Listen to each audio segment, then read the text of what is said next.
तालेड़ा के भाजपा नेता और अधिवक्ता अनिल जैन को रंगदारी मांगने और जान से मारने की धमकी देने का मामला सामने आया है। यह खबर तालेड़ा जिले में कई लोगों के बीच चर्चा का विषय बन चुकी है। अनिल जैन ने तालेड़ा थाने में नामजद परिवाद दर्ज कराया, जिसमें उन्होंने आरोपी के खिलाफ करीबी कार्रवाई की मांग की है। उनके अनुसार यह धमकी उन्हें और उनके परिवार को मानसिक दबाव में डालने का प्रयास है। रिपोर्ट में जैन ने बताया कि उन्हें एक युवक ने व्हाट्सएप पर 8 लाख रुपए की मांग करते हुए संदेश भेजा। धमकी के पीछे का उद्देश्य केवल धन वसूलना नहीं, बल्कि उन्हें डराना और उनके परिवार के मन में भय पैदा करना है। आरोपी ने स्पष्ट रूप से लिखा कि यदि 12 जून को सुबह 11 बजे तक पैसा उसके बैंक खाते में नहीं पहुंचा, तो गंभीर परिणाम भोगने के लिए तैयार रहें। ऐसी स्थिति से सामना करना उनके लिए और उनके परिवार के लिए बेहद तनावपूर्ण है। कानून के संरक्षण में रहने वाला एक वकील जो अन्य लोगों के अधिकारों की रक्षा के लिए काम करता है, खुद इस भयानक स्थिति का शिकार बन गया है। आंतरिक भय और पारिवारिक सुरक्षा की चिंता ने उम्मीद और विश्वास को झकझोर दिया है। आरोपी ने केवल अनिल जैन ही नहीं, बल्कि उनके परिवार और बच्चों को भी गंभीर नुकसान पहुंचाने की धमकी दी है। यह स्थिति उन्होंने खुद बयां की, जिससे यह साफ हो गया कि पूरे परिवार में भय का माहौल बना हुआ है। थाना अधिकारी देशराज ने कहा कि सभी तथ्यों की जांच की जा रही है और आरोपियों के खिलाफ सख्त कार्रवाई सुनिश्चित की जाएगी।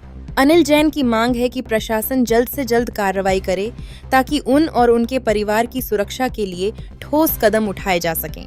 यह घटना न केवल स्थानीय राजनीति में खलबली मचाई है, बल्कि कानून व्यवस्था के व्यापक मुद्दे को भी उजागर कर रही है।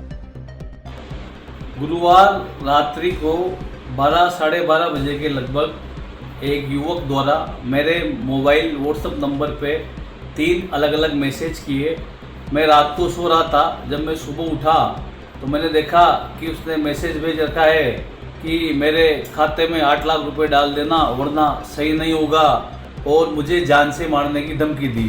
तो मैंने तत्काल तालेड़ा पुलिस थाने में पहुंचकर मुकदमा दर्ज कराने के लिए परिवाद दिया, और परिवाद देने के बाद मैंने पूरे घटनाक्रम से जिला पुलिस अधीक्षक महोदय और पुलिस के उच्चाधिकारियों और माननीय गृह मंत्री जी को भी अवगत करा दिया। और जहां तक मेरी जानकारी में है कि शायद इसमें मुकदमा भी दर्ज हो गया है। जिस तरीके से एक रंगदारी मांगने का ये प्रकरण बन रहा है और रात को 12 बजे मैसेज करना, साफ साफ ये समझ में आता है कि एक तरीके से डरा धमका कर अवैध तरीके से पैसे वसूल करने वाली गैंग तालेड़ा क्षेत्र में सक्रिय हो रही है। और इस पूरे घटनाक्रम के पीछे मुझे लगता है कि कई सारे लोग भी हो सकते हैं और कोई अन्य लोग भी इस प्रकरण में शामिल हो सकते हैं, जिन्होंने इस बात को यहाँ तक बढ़ावा दिया। क्योंकि जिस व्यक्ति द्वारा मुझे मैसेज भेजा गया उससे मुझे पहले किसी प्रकार की कोई बातचीत नहीं हुई, और इस मामले में उसने कभी मुझसे किसी प्रकार का कोई जिक्र नहीं किया। तो ये साफ साफ एक तरीके से रंगदारी मांगने का प्रकरण बन रहा है।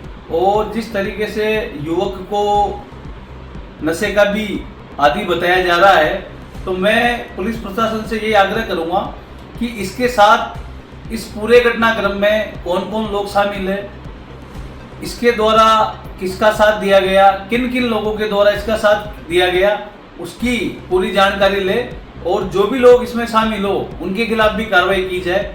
मैंने जयपुर आकर माननीय गृह मंत्री महोदय को पूरे प्रकरण से अवगत करवा दिया है, और निश्चित रूप से मुझे पुलिस प्रशासन पर पूरा भरोसा है कि पुलिस इसमें तुरंत कार्रवाई करेगी और आरोपी को गिरफ्तार करेगी।